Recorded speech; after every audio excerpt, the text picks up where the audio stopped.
Not enough space, so maybe if I made that bigger, you know. Right. So, yes.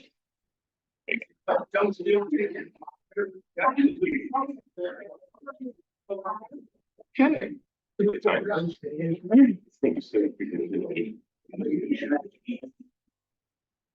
All the bacteria. Yeah,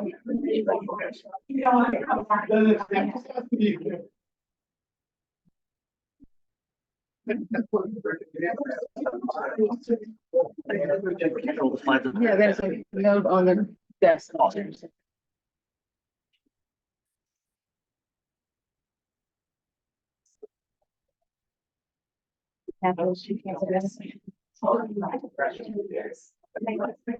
He said it doesn't like for me. Social media. All right, Claire? There's some turns.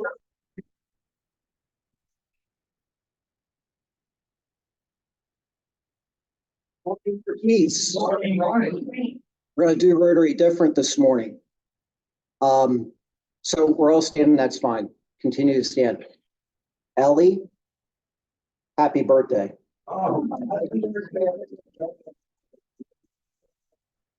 So,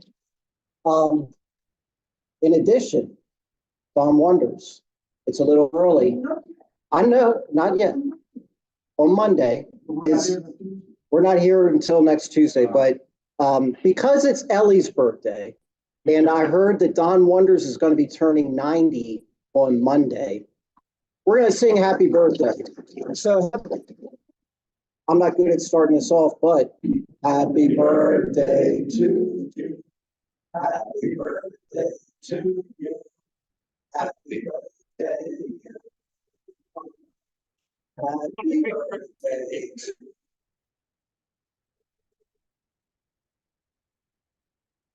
Happy birthday. Don, you have to stay standing. We're going to say the flag now. So please join me into the flag. I pledge allegiance to the flag of the United States, to the republic which stands one nation under God, indivisible, with liberty and justice for all. Thank you. You may be seated. I'm going to ask if Cher would introduce our guests and visiting Rotarians.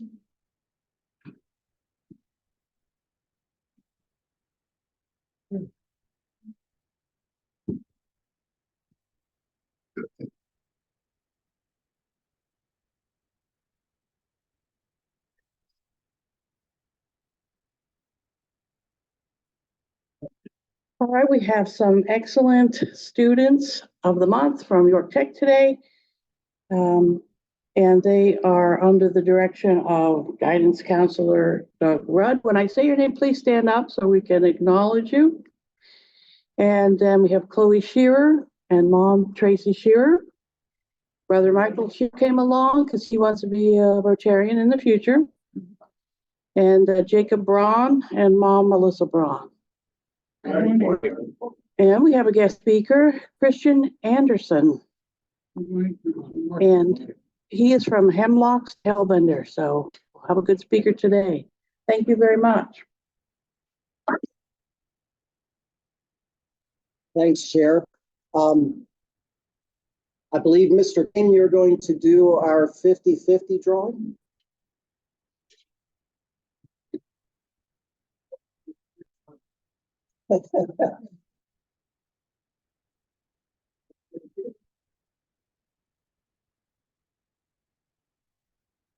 All right. What's the $22 prize? The last three are 979. 979.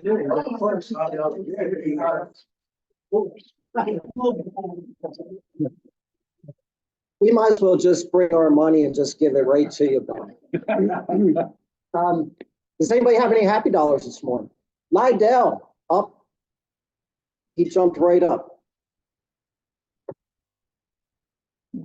Cables here. Right, careful.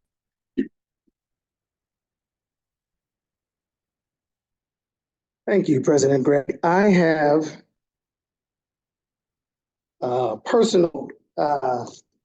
couple of personal happy dollars here. I have 5 happy dollars Um, my youngest son turned 18 on Saturday. And I got to tell you, there's not much that makes you feel old like your youngest child turning 18. So I'm sure these milestones are going to just keep getting worse as time goes by. The second happy dollar I have, $5, is the Bobblehead George guys had their banquet, their fundraiser banquet last Thursday night. It was a great event. And I got to the silent auction items and I saw something there that just grabbed my attention. So on some of your tables, you'll see some stickers for the Modern Air Motel. And our longtime member who we lost last year, Bob Straw, and his family owned that motel for years.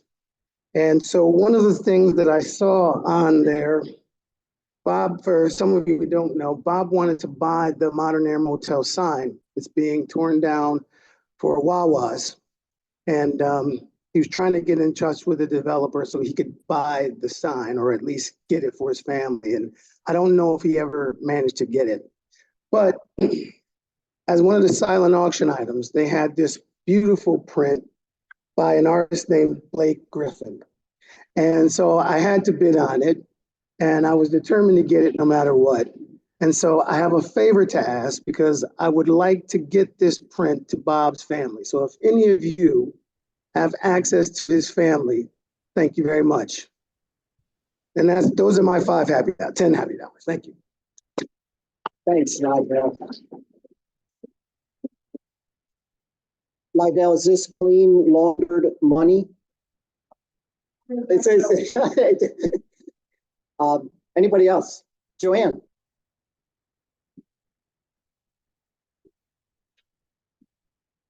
I should come around. $5 happy. Lydell, talk about feeling old. When your 18-year-old grandchild, your grandchild, I should say, turns 18 years old. First time she got to vote for November, this past November. But anyhow, I can remember 18 years ago standing up and saying, we had our first grandchild, Olivia Curry. So today I'm here to say Olivia Curry she came in 4th in states for golf. She was picked for the All-Star team for golf.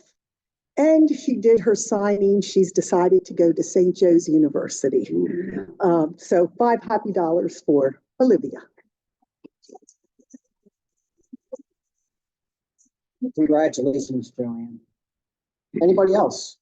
Friedel, I'll come. Thank you. I have to turn around. We would like to give our $20 happy of the earnings or the winnings to our dear servant for her birthday today. Because as you may know, I have given up going to 50-50 because I'm always winning. So it's been so embarrassing that everybody said, oh, Frieda's already bought some tickets. We don't need to buy anything. And then the next thing I knew, we had 3 drawings in those days. And I won all 3 prizes. I vowed I'll never play again. So every Tuesday she gets my $5. Today she gets Bob's $20. There you go. You'll have to find when you when you see Ellie, you'll have to. Mr. Wonders, Mr. Birthday Boy. $10 plus 1, 9 times 10. Happy birthday. Thank you from everybody. And it's number 90. And I just do not believe it.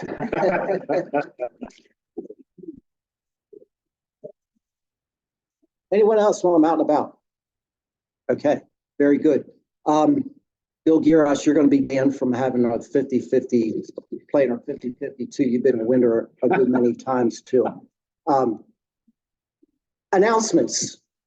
I know we have a couple of announcements. Chris, you want to go first?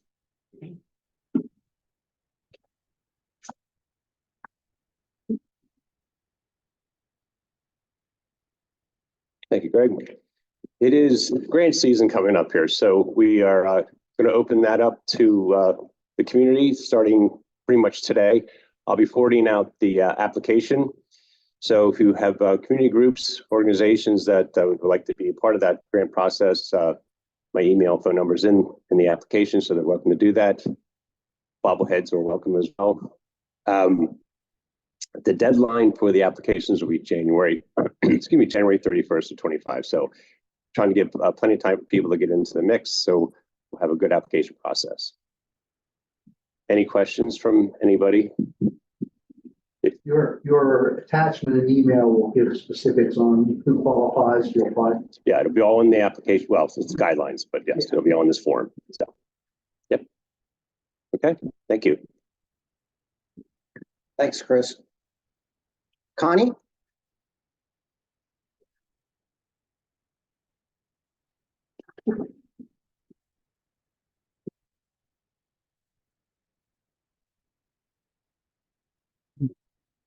Good morning, everyone.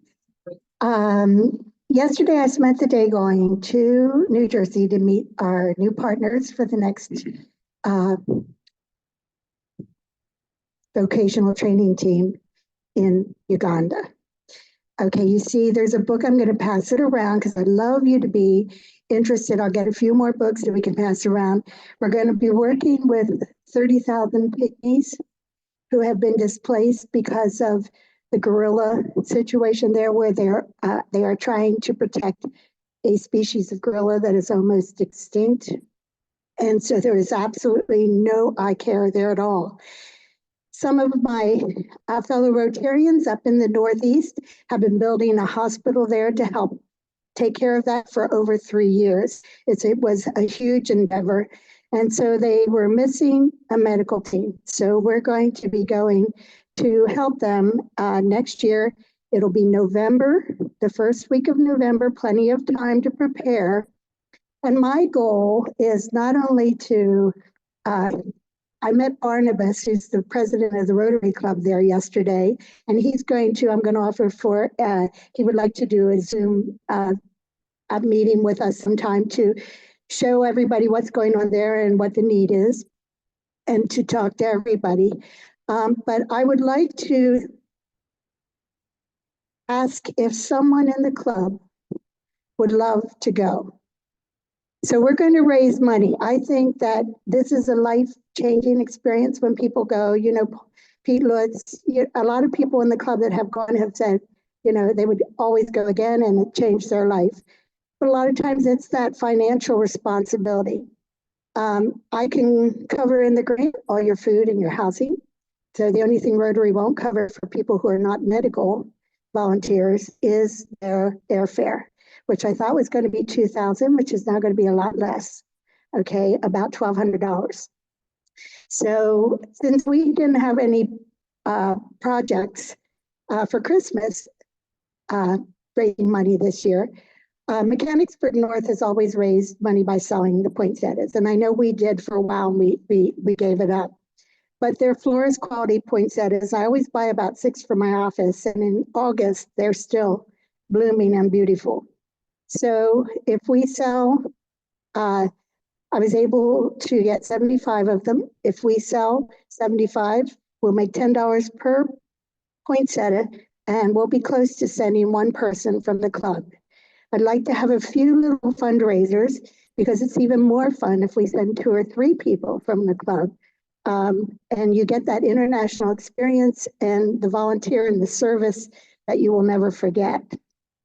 So we're going to be selling poinsettias. They'll arrive here the Tuesday after Thanksgiving. Okay, they're $26 a piece. They're costing us $24 a piece. So we're going to make $10. That $10, if we sell 75, are going to be $750 towards someone going. The Mechanicsburg Club is selling them.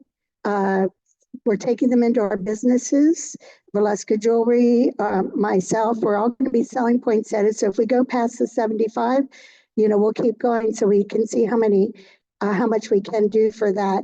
So I'm going to send around a sign sheet. It's really on the back. It's talking about, you know, the cost of things. But but we're getting them from a greenery that has always serviced the Mechanicsburg North Club, and I know the quality is wonderful. So, but if you are interested in a wreath, you know, please sign up for that also. We can deliver that here that day. But they're beautiful. They're white or red, so specify white or red. I personally, there's only 25 white. I love the white. It's just gorgeous. They last for, you don't have to put it away because it's red. So if you want anything, please sign on the back, place an order, and hopefully we'll, you know, if we raise enough money to send 3 people, and we have some people who've always wanted to try this kind of thing, we'll be glad to have you on the team. Thanks, Connie. Any other announcements? If not, I'm going to ask if, looks like Todd's ready to introduce our students of the month. So, Todd?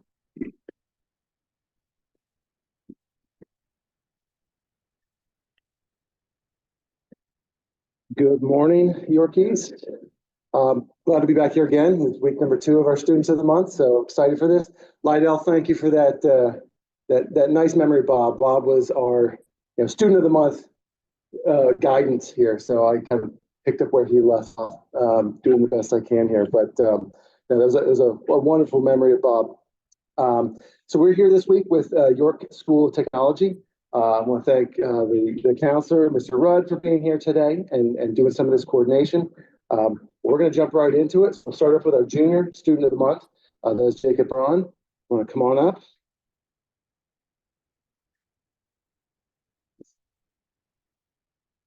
If you pin that mic onto the top of your shirt, you don't want to hold, bust your collar. I think it's safer if I just hold it. So my name is Jacob Braun. I come from York County School of Technology. I'm a junior in the automotive program. Something I've always looked into was cars and tractors. I got that from my dad. And it's just something I've always been interested in, was turning wrenches, and always will. I got my mom with me here today. She's also been another big aspect in that part of my life, always supporting me with what I do there. Inside of school, I am the Hot Rodders team member, and then also president of the club. In Hot Rodders, we tear down a Chevy 350 motor and put it back together as fast as possible. December 9th, we're headed out to Indianapolis for our national competition. Last year, we came 4th in the nation for that, so that was a lot of fun. I started that my freshman year and have been on the same team ever since. Inside of school, I'm also part of the National Honor Society and the National Technical Honor Society. I had my induction the other week for my National Honor Society, and then my National Technical Honor Society I'll have coming up in the future. I'm part of the White Rose FFA Club. I am working towards, I just turned in my AET stuff to be a state member this year, to go out and maybe compete in some of the competitions that they have at the York Fairgrounds. I also volunteer a lot with school. We just had our open house recently for all the incoming students for tech, so I like to help out with that a lot every year, just to kind of get the kids ready to come in and see what school is really about at tech, because it's a lot of fun. And then I also volunteer over the summer with Career Camp, which also brings students in that might be coming to tech so they can learn a little bit more about what they do. Outside of school, I am in 4-H. So I raise animals at the Carroll County 4-H and FFA Fair. I do pigs and lambs for the past 8 years. I've done lambs for 5 now. I am the club vice president. I will be the president in 2025. Last year I received, 2 years I received the American Legion Award up in Hanover. And then I have gotten distinguished and honor roll in my classes all throughout last year and my freshman year. Finally, I'm a volunteer at the Lima Volunteer Fire Department.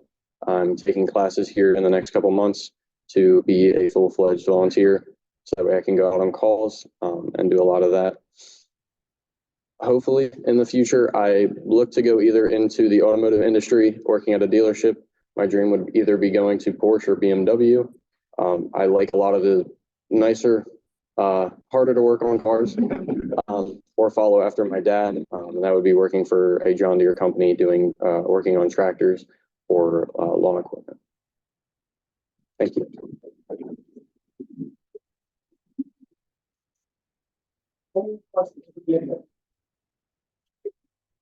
Yeah, how long does it take you to break down? So we've been working with our team. It's a team of 5 people. Last year, fastest time at nationals was 18 minutes and 30 seconds. This year, we've been working, we've been practicing, we've gone to 3 days a week now, and we've gotten that time down. Our fastest run is 15 minutes and 23 seconds. Does it have to run afterwards? It does not. But there's a lot involved with that as far as times and penalties. So if I drop things or our team members drop anything like parts or tools and stuff like that, it adds on time. For instance, if I drop a piston, that's 10 minutes. That's a penalty. So when we have students of the month that come visit, we talk about further education. Seems like you've chosen a field where you're learning what you're going to be doing right now, and you'll move into a job right out of. Does that sound right? yeah, I do not. I've thought about it multiple times, but with the way that tech has taught me, I plan to not go to college and plan to go right into the field, because with tech, it teaches you a lot. And you get a lot out of the program, and you can get all the basics and all of your advanced stuff moving in. Now we're learning electrical right now, which is a big thing now, with cars everywhere. Let's talk to you to that plan, because I know of situations where young, mostly men, have gone to diesel mechanic school or something at a crazy amount of student loans, and they could have gotten the same thing through tech or even the evening programs that tech are. Yeah, thank you. Thank you. Now we move on to our speaker, Chloe Shearer.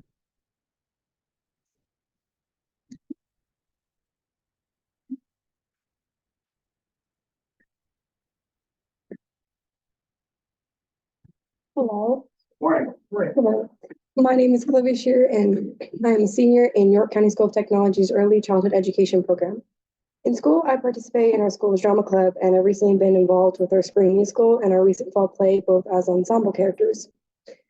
This was a really new experience for me and definitely a step out of my comfort zone, but I really enjoyed it, and I plan on participating in our next spring musical, which is going to be West Side Story. I'm also a member of our drumline and pep band, both of which I play the bass drum for. And our music program is actually fairly new. So my freshman year was the first year we even had a band. And it's been exciting to see that program grow throughout the years I've been at Tech. Currently, I serve as the vice president for NHS, and I'm also a member of NTHS, a member of the student council, and a member of FCCLA, which is our early childhood education organization. I'm also a dual enrollment student at HAC, and earlier this year I made the dean's list for that. And one last thing I'm proud of is the IB program, which is very challenging.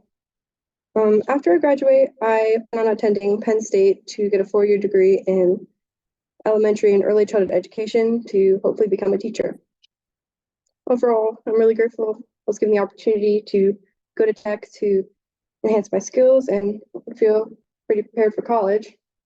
Thank you for your time.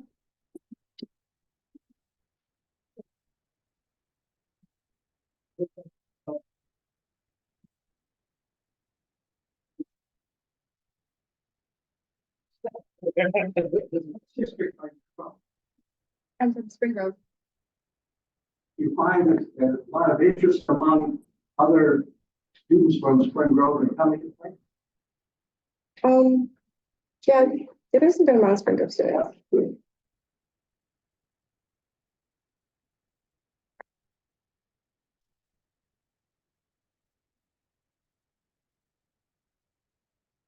Congratulations to both of our students. We'll probably ask you up here later to get some photographs, but congratulations, and to parents. I think we often overlook the parents So obviously there's a big influence of the parents of our students. So congratulations. At this time, I'm going to ask if Andy Ryan wants to come forward and introduce our speaker.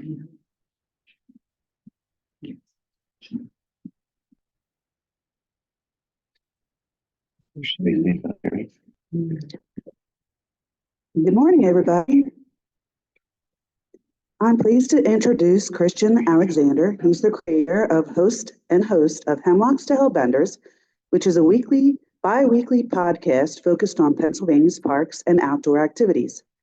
His passion for the outdoors grew in 2021 when he ran a mile in all 121 state parks, completing the 121 in 21 day challenge 121 in 21 challenge in 224 days. That's a lot of numbers for a half a cup of coffee this morning. This experience deepened his connection to nature and it inspired him to promote public lands. After the challenge, he volunteered with the Pennsylvania Parks and Forest Foundation and the Keystone Trails Association. In 2023, he launched his podcast, now in its second season, which features diverse guests like park rangers and scientists. In 2024, he received the Wildlife Conservation Partnership Award for his efforts. Christian also organizes the Pennsylvania Outdoor Content Creators Meetup, which will be held here in York County next year. We're super excited about that. And he's fostering networking among outdoor creators. He lives in Enola with his wife, Abby. Their two cats, Jack and Walt. And Hemlocks to Hellbenders is available on all major podcast platforms and at hemlockstohellbenders.com. So please join me in welcoming Christian Alexander.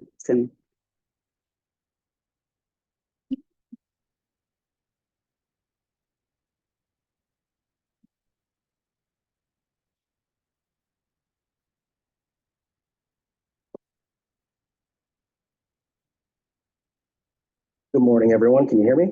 Okay, great. I'm from New Jersey, so I'm extremely loud, so I apologize ahead of time.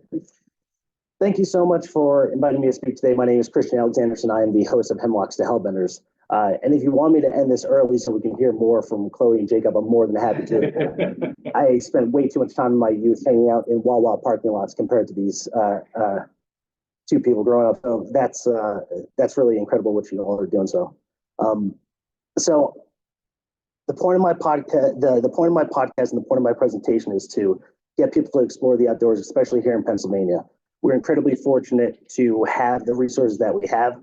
I had no idea of what we had until I started exploring it. So this is how I fell in love with Pennsylvania State Parks, and how you can too.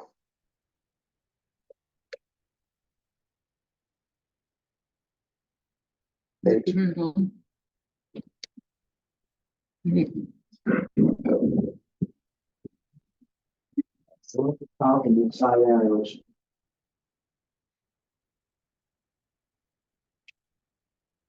One more first. You just point at you. That helps. Any good story, it starts with infatuation. Love story, it starts with infatuation. It was July of 2020. My wife and I had just finished our first time eating out since the pandemic closed everything. And as we were driving home to Enola, we came to the cold, hard truth.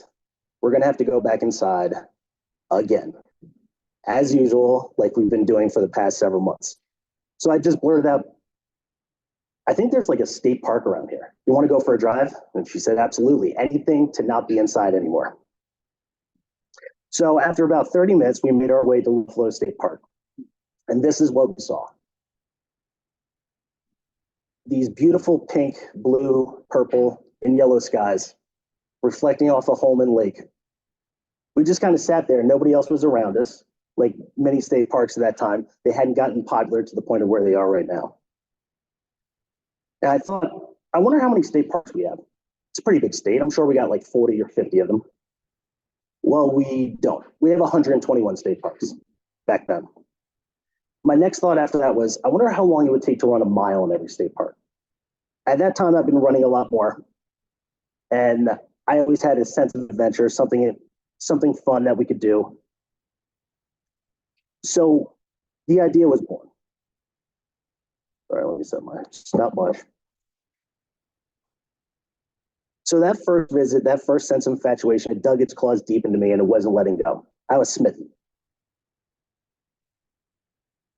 After our first visit, I began spending more time outdoors. I spent a week in the Adirondacks with my buddy.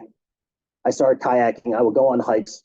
I began looking for more natural landscapes to spend time in as Pennsylvania headed into the winter. But then in December of 2020, my grandfather, Robert Sauer, passed away following complications from COVID-19.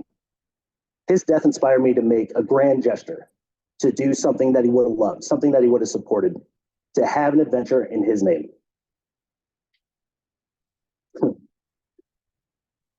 What I came up with was the self-proclaimed 121 in 21 challenge. My plan was to run 1 mile in all 121 state parks in 2021. And before you ask, I've never been an outdoorsy guy. I'm more the sit on a recliner, watch a documentary about nature as opposed to participating in nature. I knew there was indoors. I'm now discovering there's an out of doors. But that all changed when I decided to lace up my running shoes and go on this adventure. So on January 2nd, 2021, I kicked off my so-called 121 in 21 challenge with 1 mile runs at Mont Alto, Caledonia, Pine Grove Furnace, and Kings Gap State Parks. Like any young relationship, I ran into a couple of problems. First, I had not done enough planning. I wasted hours that first day trying to locate places to run. And I also underestimated the impact elevation changes would have on my lungs and legs. I had left at about 5 a.m. for a series of runs and drives that should have taken me about 4 or 5 hours. I returned home at 6 p.m., about 13 hours. I needed to get better, and I did. Over the course of months, I perfected my process. I'd spend my nights looking over elevation charts, mapping out my runs on the DCNR website, and getting supplies ready. I pestered my wife, Abby, with park factoids I'd learned. My Instagram account became dedicated to state park photos. I spent hours meticulously planning my weekends to maximize the greatest number of runs with the least amount of driving. After several day trips, I had it figured out. I knew where to park, I knew where to run, I knew where the park ranger offices were, I knew what to expect. So my daily process of when I would go to these parks was this. I'd get to a park, I'd park, I'd go for a 15-minute run, which is exactly 1 mile or about-ish. I'd get back in my car, I'd take a photo with the sign, I'd get a stamp in my Parks Foundation passport, and I'd drive to the next one.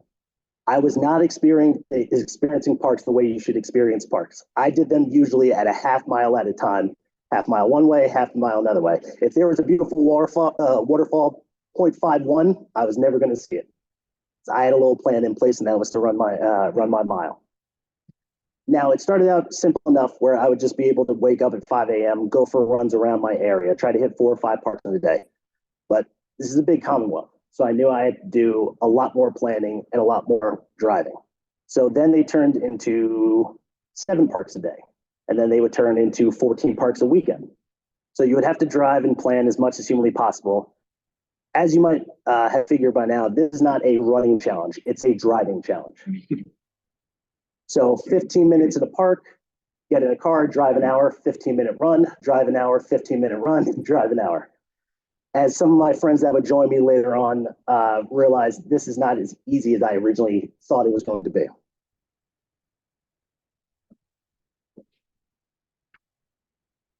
What resulted was falling head over heels in love. I quickly developed a deep and intense love of Pennsylvania parks. Visiting the parks was a life-changing, eye-opening experience. It was like I'd only been able to see in black and white for 36 years. And over the course of a couple months, I could see every imaginable color. The parks flicked a switch in my heart and soul. And because of this experience, I have these wonderful snapshots that I go back to in my mind. Like when I was at World's End State Park in Sullivan County, about 2.5 hours north here. It was 6 a.m., I was stretching, I was just getting ready for a run. My body was not excited to be doing this. And I watched as the fog slowly rolled over the mountain, consuming the leaves, consuming the trees around you. As I started to run, my footfalls and my heartbeat was the only thing I heard next to Loyalsock Creek. These really beautiful moments that you don't get unless you spend time in nature, I was able to have, so I was really fortunate. I remember going to Pennsylvania's Grand Canyon, which is Leonard Harrison State Park, Holden Point State Park, and seeing bald eagles fly above. That used to not be available to us. Now you can see eagles many places. You can see That's our Grand Canyon right there. I remember Recap State Park, which if you were to look at it on a map or if you were to look at the statistics of it, it's not that special of a park. 220 acres, pretty small for us. But I remember waking up and running along the creek and seeing a little girl catch her first fish ever. She was with her dad, and her dad was helping her pull it in, and they were congratulating each other and hugging each other, and then you could smell the fires as everybody is kind of waking up for breakfast.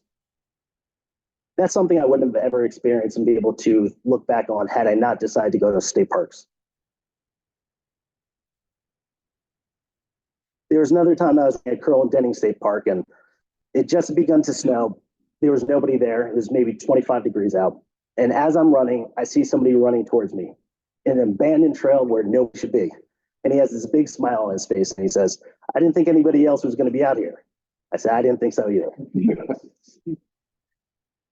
There was another time at Cook Forest State Park, a really beautiful piece of land in northwest Pennsylvania. It's called the Fort Cathedral. You can see 350-year-old trees there, which is one of the few places in the state that we have it. And it's called the Forest Cathedral because of the godly-like sense that you receive there when you see these big, beautiful hemlock trees, these wonderful monuments to nature. And I can still remember and still think about the sweet smell of the soil as I was running, and the trail was covered in ferns and the wind was blowing, and being able to see something truly special that you wouldn't get to see. Like any great relationship, I was quickly making memories, not only by myself, but with those that support me. I got to see the look in my wife's eyes when she saw waterfalls at Ohio Powell State Park for the first time. In total, she would join me on road trips to 40 parks. We spent countless hours driving all over the Commonwealth. We talked about our childhoods, our relationship, our hopes, our dreams, and our future together. Towards the end of the challenge, she even suggested we buy an RV to continue these sorts of adventures. And my wife is from Ohio and extremely thrifty. So the idea that she would want to spend money to buy something extravagant for us, that was a miracle in itself. My friend Adam Bricker from Lancaster came to 25 parks with me. Adam is the one to the right. He ran 25 of them with me. Despite living his entire life in Pennsylvania, he too had not experienced Pennsylvania parks. And while he did not fall in love with nature like I did, we made memories that I cherish. Wes Robinson, who's in the middle, became the press secretary of Pennsylvania Department of Conservation and Natural Resources over our friendship. He ran 7 parks in a day with me, despite 100-degree temperatures in the blistering sun, an absolutely brutal day to remember. But a relationship isn't all about the fun stuff. It's about the small things, the big things, the in-between things. Nature does so much to benefit all of us. Did you know that nature is an effective tool to manage stress? Exposure to nature can regulate the sympathetic nervous system in as little as 5 minutes. Exposure to nature can be an effective coping strategy for those with chronic mental health conditions, including depression, anxiety, PTSD, and ADHD. There's evidence that nature exposure is associated with better cognitive function, like memory, attention, creativity, and sleep quality. Being near a park or even seeing an image of a green space has shown to improve mood and outlook. Which state park is behind you? That is Ohio Powell State Park. That's Ohio Powell Falls. Nature can also help us physically. Exposure to green space has been linked to better sleep, lower blood pressure, and reduced risk of chronic disease. A study found that being exposed to natural environments improves working memory, cognitive flexibility, and concentration. The more active time we spend in the outdoors, the lower the risk of cardiovascular disease, high cholesterol, and cancer, and according to studies from Penn State.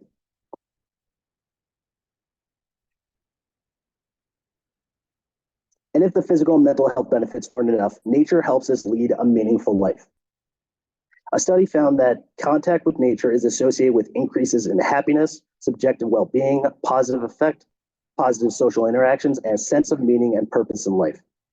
Those who had a profound experience with nature triggered meaningful life changes, and this directional life change enabled them to live a life that felt truer and more authentic.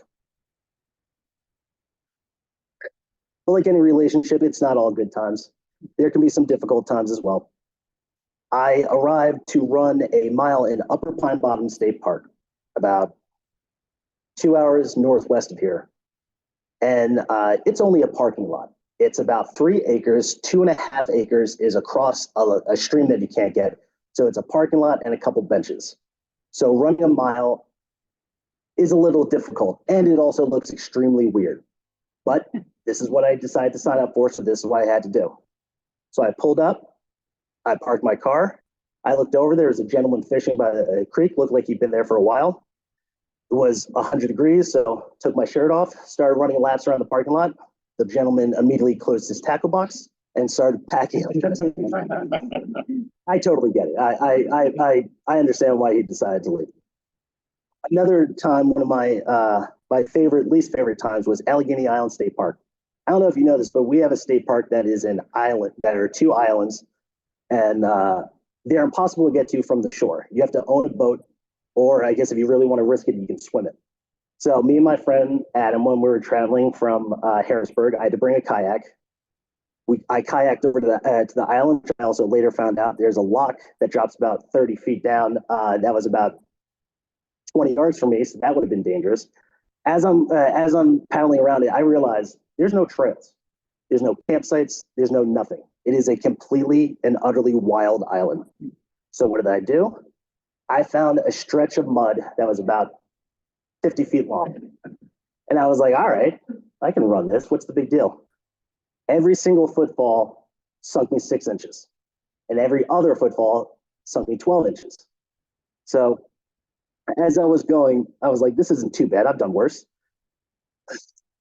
Then I realized all the plants that have been growing there that broke off are now spikes that you're stepping on as you're going. I obviously can't wear shoes. I would have been destroyed by it.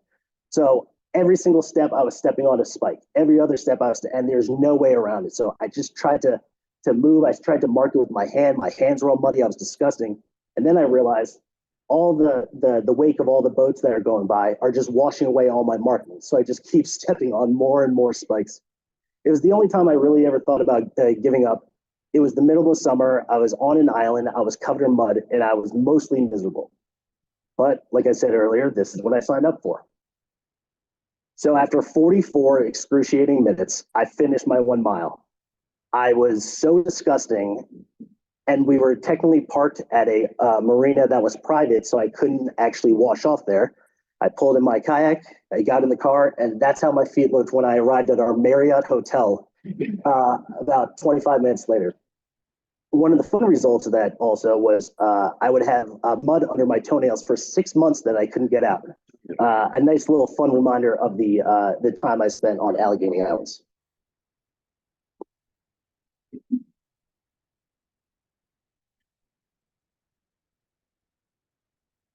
But like any good relationship, you make it through the tough times, you focus on the good times, and you make a commitment.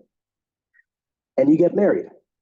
On August 14th, 2021, 224 days after I started my challenge, I ran my final mile at Little Buffalo State Park, the place where it all began. Surrounded by cheering friends and family, it was a difficult journey, but a meaningful one that I wouldn't trade for anything. Just to go over some stats, because I want to calculate this all at the end. I ran a total of 125 miles, burning 29,244 calories. I spent 32 hours, 14 minutes, and 44 seconds running. I drove 7,545 miles on a brand new car. My average distance was 1.03 miles. My average duration was 15.59 minutes per run, which would have been great had that 44-minute one really dug my average pretty deep. Average pace, 15.10 per run. Average calories burned, 241 per run. Average miles driven, 62.35 per park. My wife, Abby, joined me on 40 parks. Adam joined me on 26, and Wes joined me for 7. And what do we do to celebrate running a mile in all 121 state parks? We visited state parks, of course. Have you not been listening? My parents, Lynn and Will, came up from New Jersey so that I can introduce them to the beauty of our public lands. They have since started visiting parks in their home state and join us on state park trips up here in Pennsylvania. And you may be thinking, Christian, 3 new state parks were added to the system in 22. Did you run a mile on those? Yes, of course we did, because love never ends. In November 2022, my buddy Adam joined me for our last 3 state parks. Other than my wife, Adam was the biggest supporter of my 21 in 21 challenge. He told me the hours spent in the car and on the trail were the best times of his life. While those comments meant a lot to me, then they mean even more to me now. Because in March of 2024, Adam passed away. I am fortunate to be able to look back on those trips to the time I was falling in love with our state parks and forests and connect them to my good friend. Since completing my 121 in 21 challenge, I felt the need to give back to the lands that have given me so much. I began volunteering with the Pennsylvania Parks and Forest Foundation and the Keystone Trails Association, 2 incredible organizations that protect our public lands. I also found myself talking about state parks to everyone, everywhere, all the time. So instead of just bothering my wife with all my park tidbits, I started Hemlocks to Hellbenders. On the podcast, I speak with park managers, rangers, educators, biologists, volunteers, organizations, sportsmen, enthusiasts, and outdoor lovers of all kinds. We're currently wrapping up our 2nd season. Our season finale is actually tomorrow. And we'll be kicking off our 3rd season in January. I hope you'll tune in. I'm also excited to announce that the 2025 Pennsylvania Outdoor Content Creators Meetup will be held at Gifford Pinchot State Park in York County.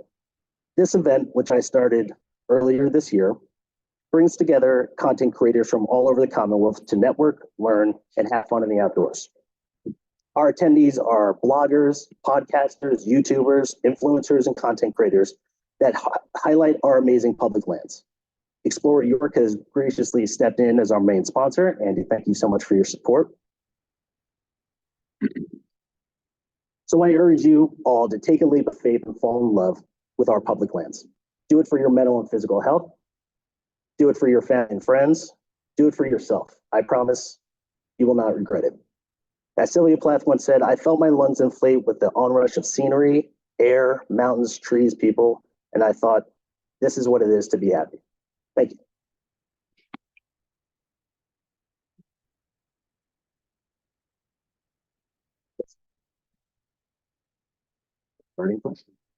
So I realized early that the experiences I had were very experience-based.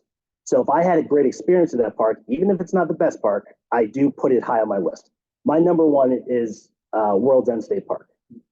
It's incredibly beautiful. There's this a stunning S-turn in Loyalsock Creek, and these big rock walls, and you're surrounded by mountains, and there's civilian conservation corps cabins that you can stay in still.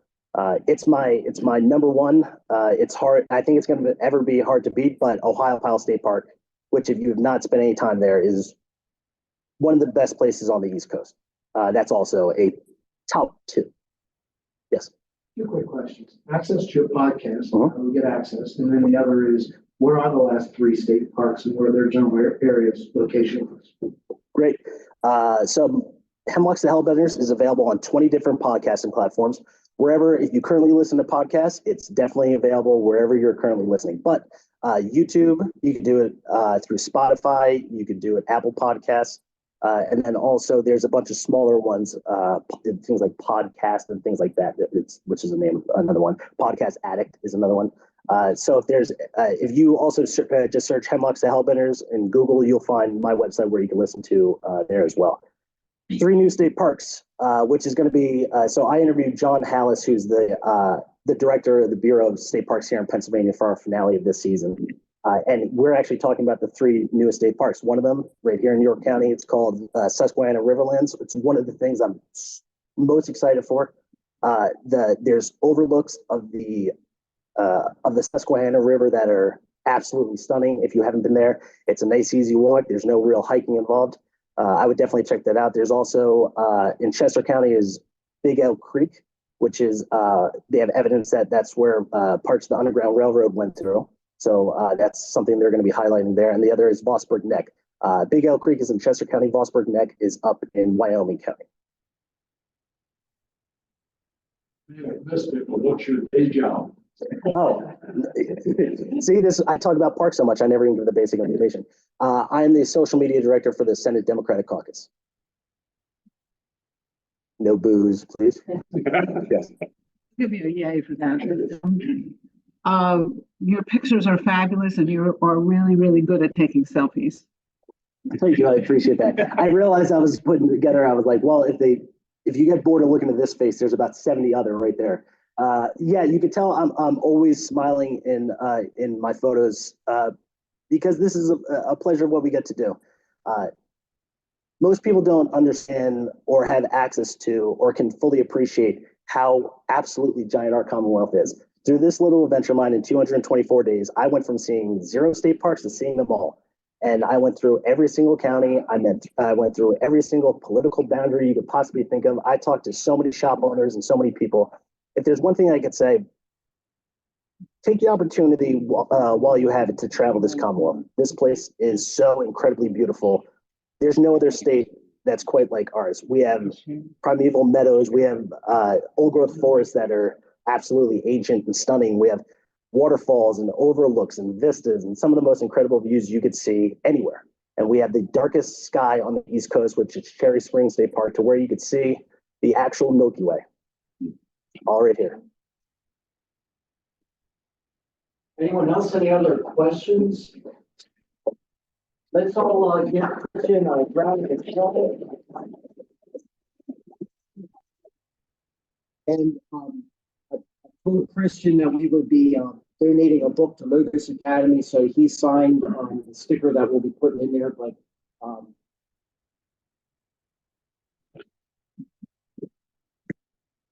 another round of applause for Christian. Before we close, one thing, I do have a little bit of sad news or just information to share. I don't want to say it's really sad news. Hopefully everything's okay, but I had an email from Maury Hooper's family. He's actually in the hospital. He had surgery for a femoral artery blockage. So not quite sure on when that occurred. I had asked Jim and Blair if they had any other information. They didn't actually realize that he was in the hospital. So I'm not quite sure on when that happened, but just so everybody's aware of Maury's situation. So with that, Joanne. Sure. We will be doing bell ringing. Jim Norton is coordinating. Do we have a date yet, Jim? Okay. Okay, that will be coming up. It's a good point, Joanne. That's going to be coming up. It's hard to believe we're at the end of November. Thanksgiving is next week, but we're going to be doing that sometime probably in early December. Walmart at West Manchester. They started already, so, but yes, we will. We have a number of different projects that we're going to be having coming up here as we go to the end of the year. So more information will come about that. If there's nothing else, thank you, everyone. Have a great week. We'll see you again next week. You're able to stay after all. No, I don't. Oh, I can't do it. Oh, that's fine. Go ahead. Working. It was maybe he's pushing the wrong button.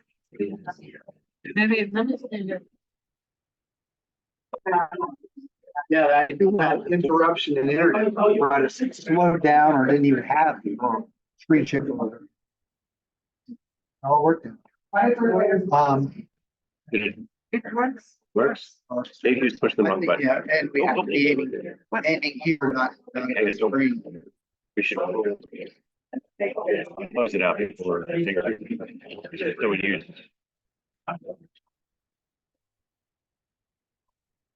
Sorry. No, it's okay. Thanks, Ben.